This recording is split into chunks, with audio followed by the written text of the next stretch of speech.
अस्सलाम वालेकुम एवरीवन। आज की जो वीडियो है, आज की वीडियो मैंने बना रहा हूँ specially for the first month experience in Italy. तो बहुत से लोग मुझे मिले और उन्होंने मुझसे सवाल किया कि जब फर्स्ट मंथ जो हम लोग जब पहुँचते हैं तो क्या क्या इश्यूज़ आते हैं और क्या क्या खर्चे होते हैं, बेसिकली कितने पैसे आपको लेके जाना चाहिए। तो टू बी ऑनेस्ट, जितने पैसे मैं लेके गया था मैं आपको बता देता हूँ। मैं यहाँ से 2500 यूरो लेके गया था। मैंने पेपर इसलिए रखा हुआ है ताकि मुझे चीज़ें याद रहें और मैं कुछ मिस नहीं करूँ आपको बताने के लिए। और ये पेन भी आपको पता है थोड़ा सा फील आता है इससे है। तो 2500 यूरो मैं यहाँ से लेके गया था और जो मेरे एक्सपेंसेस हुए थे मैं अपने एक्सपीरियंस के हिसाब से आपको बता रहा हूँ। और क्योंकि मुझे वक्त हो गया वहाँ पे, लेकिन ये वीडियो मैं लेट बना रहा हूँ। अभी मुझे बहुत से स्टूडेंट्स मिले उनकी रिक्वेस्ट पे। So this is for you. First month के एक्सपीरियंस में सबसे पहले जब आप लैंड करते हैं रोम के अंदर, मोस्टली कुछ लोग रोम जाते हैं, कुछ लोग बोलोनिया एयरपोर्ट, कुछ लोग पिसा एयरपोर्ट जाते हैं, मोस्टली रोम जाते हैं। पहला काम और पहला खर्चा जो वहाँ पहुँचते हैं आपको, क्योंकि आपको अपने घर वालों से बात करनी होती है, उन्हें इन्फॉर्म करना होता है, तो उसके लिए आपको एक सिम लेनी पड़ेगी which is cost around 20 euro. 20 euro की सिम, देन उसमें 10 यूरो का बैलेंस, तो 30 यूरो आपके ये हो गए। ठीक है।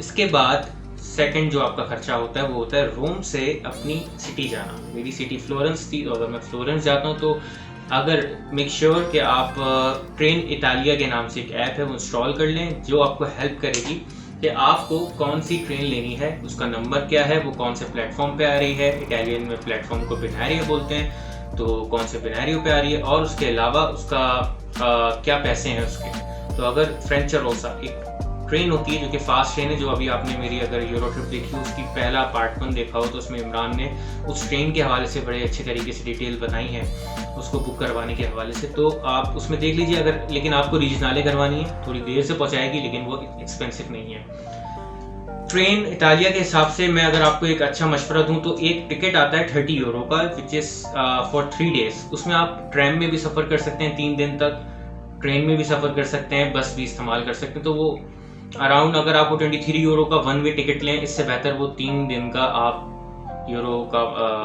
ये पैकेज ऑफर ले रहे हैं आप, जिसमें आप 3 दिन तक फ्री ट्रैवल कर सकते हैं। तो पैसे बचेंगे भाई, और कुछ नहीं होगा। तो आप 30 यूरो इसके काउंट कर लें। फिर उसके बाद आपका जो तीसरा खर्चा आता है, जो थर्ड खर्चा है, वो वहाँ जाके आपको रहना है कहीं पे भी। तो अकोमोडेशन जो है, अगर आप सर्च कर रहे हों और आपके रेफरेंस में लोग हों जहाँ पे ज़्यादा, अगर आपको कोई बोले चीप अकोमोडेशन है तो ऑब्वियसली उस जगह पर ज़्यादा लोग रह रहे होंगे, which will cost you around 160 to 180 euro, या फिर 200 भी बोल सकते हैं। अगर आप चाह रहे हैं कि एक ऐसा रूम मिल जाए, शेयर्ड रूम, एक चीज़ होती है सिंगल बेड, एक चीज़ होती है शेयर्ड रूम, एक चीज़ होती है सिंगल रूम, और एक चीज़ होती है अपार्टमेंट। अपार्टमेंट में भी 2 चीज़ें हैं, एक अपार्टमेंट के अंदर आपको एक रूम मिल जाएगा या फिर एक स्टूडियो अपार्टमेंट मिल जाएगा। स्टूडियो अपार्टमेंट जो मेरी वीडियो में आपने पहले देखा होगा, which will cost you around each person 350 to 300 euro, something around this. जो मुझे पड़ रहा था मैंने आपको उस वीडियो में बता दिया है। लेकिन अगर आप पैसे थोड़े से बचाना चाह रहे हैं, क्योंकि आप हॉस्टल सब स्कॉलरशिप अप्लाई करते हैं और सब चाहते हैं अकोमोडेशन मिले, क्योंकि जाते अकोमोडेशन नहीं मिलती कुछ यूनिवर्सिटीज़ की, खास तौर पे फ्लोरेंस के अंदर, तो शुरू के कुछ महीने आपको पे करना पड़ता है। तो मेरा मशवरा ये होगा कि आप शेयर्ड बेड ले लें, which will cost you around 250 euro, but make sure कि वो एक अपार्टमेंट के अंदर 2 रूम्स होते हैं, उन 2 रूम्स के अंदर 2 बेड होते हैं, तो एक बेड आपको 250 का पड़ेगा, विच इज़ ओके। तो ये पहली चीज़ हो गई। दूसरी जो इम्पोर्टेंट इन्फॉर्मेशन है वो ये है कि अगर आप अकोमोडेशन ढूंढ रहे हैं तो आप, अगर स्कॉलरशिप अभी तक नहीं मिली है, लिस्ट में नाम नहीं आया है, या फिर मिल गई है और अकोमोडेशन अभी तक नहीं मिली है, तो आप अपने यूनिवर्सिटी को ईमेल करें, वो अपने हॉस्टल्स के अंदर आपको जगह देंगे और 250 यूरो ही आपसे लेंगे, वो फिक्स उनके इतने पैसे होते हैं। तो आप ज़्यादा बेहतर हॉस्टल में रहना है, जैसे जो मैंने नहीं रह पाया था, मुझे पता नहीं था, तो अब मैं आप लोगों को बता दूँ। तो इसकी मैं कॉस्ट लिख लेता हूँ 250 यूरो। इसके बाद आते हैं, अगर आप हॉस्टल में रहना चाहते हैं तो हॉस्टल के भी आप इससे ज़्यादा लगाएं। मैंने 500 यूरो पहले महीने में दिए थे रहने के लिए, जो कि बहुत ज़्यादा हैं, और वो गलती आप नहीं कीजिएगा। अगर शुरू में रहना आए 2-3 दिन तो आप हॉस्टल कर सकते हैं। फ्लोरेंस के कुछ हॉस्टल और वेनिस के कुछ हॉस्टल जो मेरे फेवरेट है मैं आपको बता देता हूँ।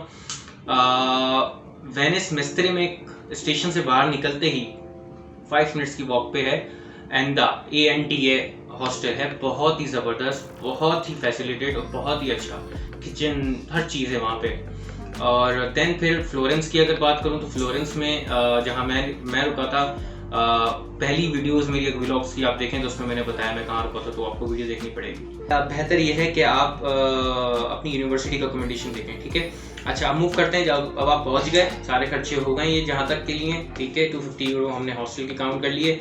अब इसके बाद आपकी बारी आती है, जो आपका मेन खर्चा होता है वो होता है सोजोर्नो का। सोजोर्नो की जो किट होती है वो आपको 16 यूरो की पड़ती है। देन फिर आप उसको सबमिट करवाते हैं तो वो 102 यूरो की पड़ती है, ठीक है। तो soggiorno kit 16 euro, and then professor ji soggiorno के लिए अप्लाई करना है तो 102 यूरो। फ्लोरेंस में ये चार्जेस हैं, I don't know about other places, but इतना ही होंगे। Now moving on to university fees. University enrollment fees आपको पे करनी पड़ती है। अरे भाई, आपकी तो स्कॉलरशिप है तो फीस भी पे करनी पड़ेगी, तब भी करनी पड़ेगी, लेकिन वो रिफंडेबल होती है। 1 साल के बाद आपके पास रिफंड कर दी जाती है।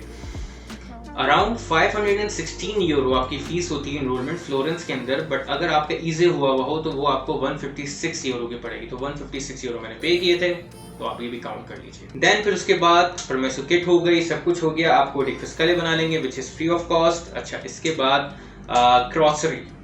ग्रॉसरी जो आपको पड़ती है, जो अगर आप यहाँ से सामान लेके जाते हैं, मैं इस पर एक वीडियो और बना रहा हूँ कि आपको यहाँ से क्या क्या चीज़ें लेके जानी होंगी। बहुत छोटी छोटी चीज़ें आप मिस ना कर दें, इसलिए मैंने चेकलिस्ट बनाई है। मैं उस चेकलिस्ट की एक वीडियो बना लूँगा, आपके लिए आसानी हो जाएगी। खैर, ग्रॉसरी की अगर बात करें तो अगर आप मसाले लेते हैं और वहाँ पे सारी चीज़ें खरीदते हैं, आटा और चीनी और तेल, हम लोगों का जो देसी फूड होते हैं सारे, उसके मसाले, चिकन, ये सब अगर आप अराउंड कैलकुलेट करें सब्जी वगैरह मिला के, तो मुझे जो पड़ा वो पड़ता था 200 यूरो। 200 यूरो में मतलब रच के बोलते हैं ना खाना, वो सीन था। अब इसके बाद मुझे नहीं पता कि आप अगर थोड़ा सा किफायती चलना चाहते हैं तो आप इसको 150 तक ले आ सकते हैं, 130 तक ला सकते हैं, इससे कम आई डोंट थिंक हो सकता है। तो इसको अगर आप 200 कॉस्ट राउंड करें, इसकी कॉस्ट 200 है, तो टोटल जो आपको पड़ता है ना खर्चा, वो आपको पड़ता है। हाल के लिए इतना ही। अब आई होप आपको ये वीडियो समझ में आई हो और अब ये आपके लिए हेल्पफुल हो, तो आपको अंदाजा हो कि आप कितने पैसे लेके जाने चाहिए। लेकिन मेरे हिसाब से आपको अराउंड 2000 to 2500 यूरो लेके जाएं अपने साथ, बिकॉज शुरू में ज़रूरत पड़ती है और ये पैसे कहाँ जाते हैं पता भी नहीं चलता। मेरे 2 महीने 3 मंथ्स का जो खर्चा था वो ये सब पैसे ख़त्म कर चुका था मैं। लेकिन मैं इस पर और वीडियोज़ बनाऊँगा कि आखिर ये खर्चे पूरे कैसे करने, थोड़ा बहुत बनने चाहिए, तो उसकी भी थोड़ी सी बहुत आपको गाइडेंस दूंगा। जब तक के लिए ख्याल रखिए, subscribe, like and share. I hope जो लोग अभी जा रहे हैं इटली, उनके लिए वीडियो बहुत हेल्पफुल होगी। ख्याल रखें, बाय बाय।